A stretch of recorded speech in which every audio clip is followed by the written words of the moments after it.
Good afternoon, Chair Warren, Ranking Member Kennedy, and members of the committee. It's an honor to be here, and I thank you for inviting me to discuss my experience with non-compete agreements from a doctor's perspective. My name is Will James Toussaint, and I'm an orthopedic surgeon at the University of Florida as of 2022. And I'd like to state for the record that the opinions expressed herein are my own and do not reflect the positions of UF or UF Health. I was born in Haiti and immigrated to Florida, where I achieved the American dream. I was the first in my family to be accepted to college. I worked on Wall Street after college to pay off my student loans. I was then accepted to medical school, where I graduated among the top of my class, and as a result, I matched at Harvard University's orthopedic surgery residency program and then completed an orthopedic foot and ankle fellowship. In 2014, I joined a private practice group in North Central Florida as their only foot and ankle trained orthopedic surgeon. I was one of only 2 surgeons with this expertise across a dozen mostly rural counties serving over 850,000 people. Over the next few years, my partners and I felt the pressures of decreasing reimbursement coupled with the burdens of pre-approval requirements from insurers and competition from other practices. We felt that an infusion of capital was necessary to remain sustainable. As a result, we entered into a purchase agreement with a private equity company headquartered in California. The deal closed in 2017. Although I cannot disclose the transaction's details, there was indeed a non-compete clause. Per the non-compete clause, I would be restricted from practicing orthopedic surgery within 25 miles of any facility in which the group was currently providing medical services, any facility in which the group had previously provided medical services, any facility in which the group was targeted for expansion within the entire state of Florida, and any facility the group was in discussions with related to a potential acquisition. This non-compete was valid for 2 years, and of course, the group was located in multiple states. One might wonder why we would sign such a deal. The reality is that the nuances of the non-compete were not known until we, the doctors, spent hundreds of thousands of dollars in transaction expenses related to the acquisition. We felt backed into a corner and believed that our only choice was to proceed with the transaction in good faith. Unfortunately, within months after closing the deal, the morale of the physicians and the staff declined. Instead of cost savings, the practice's overhead expenses increased significantly due to more layers of administrators, excessive management fees, and millions of dollars of debt expenses. The overhead increased so substantially that some physicians not only did not receive a paycheck, but actually paid to work. Despite the physicians taking on all the risks of patient care, all the while, the cost of the patients started to rise, and they complained that their quality of care decreased. Personally, I became disillusioned by management focus on dollars instead of the quality of care. I eventually put in my resignation stating my intent to leave for academic practice at the nearby nonprofit public institution. This decision made sense given that the only other orthopedic foot and ankle surgeon in the entire region was retiring, and I would be able to help educate the next generation of doctors. Despite this, the private equity group filed suit against me. It did not matter to the private equity group, that a community of over 850,000 people would not have a specialist surgeon to care for them. It also didn't matter to the private equity group that the university was the only contracted provider of orthopedic care for Medicaid patients in the community, and without me, they would have to travel hours away for care. And finally, it did not matter to the PE group that the state of Florida had already enacted a special statute, Chapter 542, Section 336, stating that if one entity employs all the doctors within a special specialty in the county, that the non-compete is already void. It didn't matter to them. Despite all of this, within days of my leaving the practice, the private equity group threatened legal action to prevent me from entering academic practice. Despite the aforementioned Florida statute negating the non-compete, the private equity goals were clear: to wage a prolonged legal battle in the hopes that I would give up and leave my community before a final judgment was made. After an expensive 4-month dispute, a legal settlement was finally achieved, and I was able to join the university. Not surprisingly, many patients from my previous practice told me that they were very frustrated when they called the group asking for me.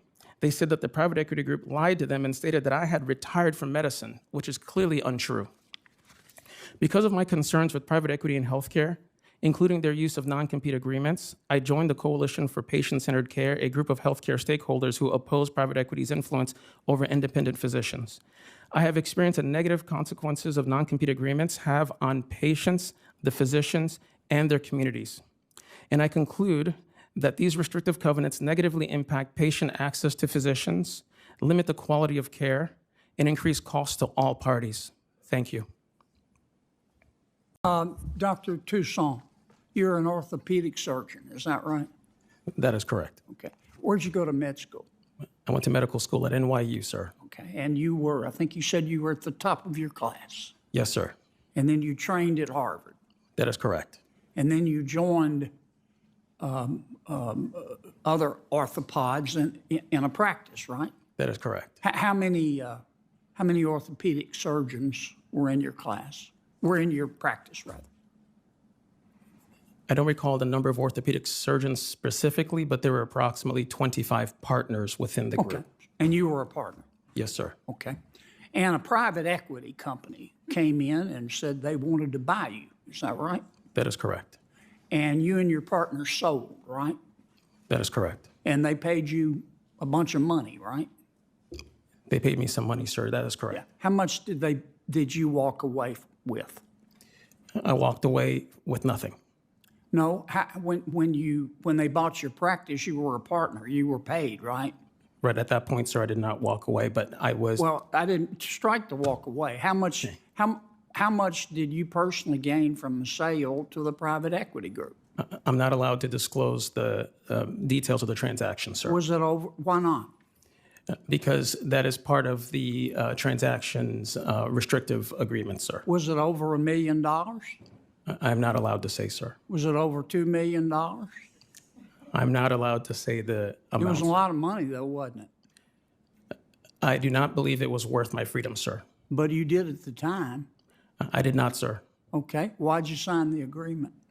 Because it was, for the lack of a better term, I was compelled to sign the agreement in order to fall in line with the group, sir. Here's why I think you signed the agreement, and I don't mean to offend you. It's okay. I've seen these kind of transactions before. This is going on all over the country. That is correct. I think the private equity group came in and offered you and your partners a huge sum of money in the millions. And I think you took it.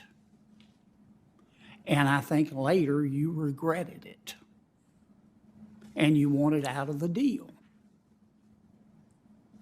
And I think that's violates the freedom of contract. And I will bet, no offense, doctor, but I will bet that you wouldn't be willing to give back the millions of dollars that you took away from the sale in order to get back your freedom to practice.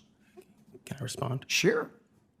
If I may respond, thank you for the opportunity to respond to your question, sir.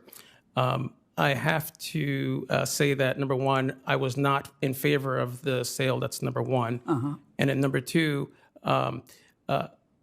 I have to disagree with your final statement without giving away any details. But I can say in my personal experience that is false, sir. Okay.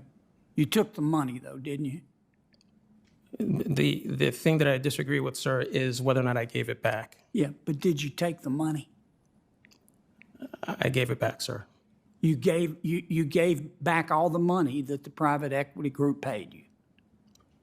As part of the Is that your testimony? as part of the settlement, I have to say that I had to buy out of the non-compete. Yeah, I don't want to play games, Doc, but Yes, sir. when the private equity guys came in and said, we want to buy you out, you might have disagreed with your partners, but it sounds like they outvoted you. That's correct. You could have left the practice then. You chose not to. You chose to take the money, did you not? If I chose to leave the practice, sir, I would have had to leave I understand. the state. I get that. But you took the money, did you not? Yes. Okay, thank you. Doctor, let's suppose that Elon Musk decided to leave Tesla.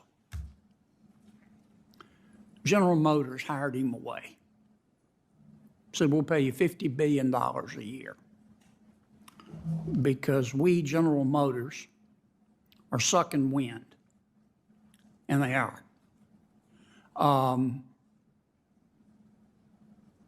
But if we sign you up, we want an employment contract, and we're going to show you all our intellectual property, And we're going to insist that you sign a non-compete agreement.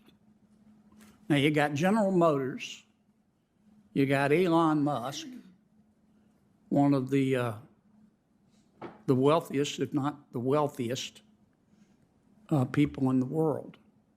Why should those two not be allowed to negotiate an employment contract, including a non-compete agreement?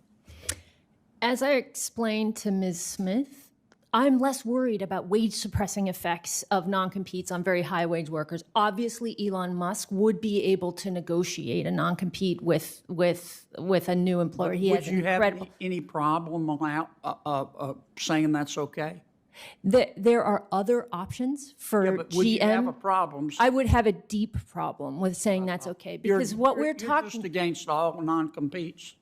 because of their effects on the economy, their effects on negative effects on workers, negative effects on consumers, and negative effects on the economy more broadly. I just don't think you're very objective.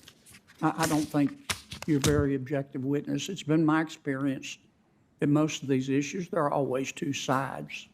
And no offense, you're entitled to your opinion. I enjoyed listening to you, but I can tell from your breathless presentation that you just feel passionately about this, and I respect that, but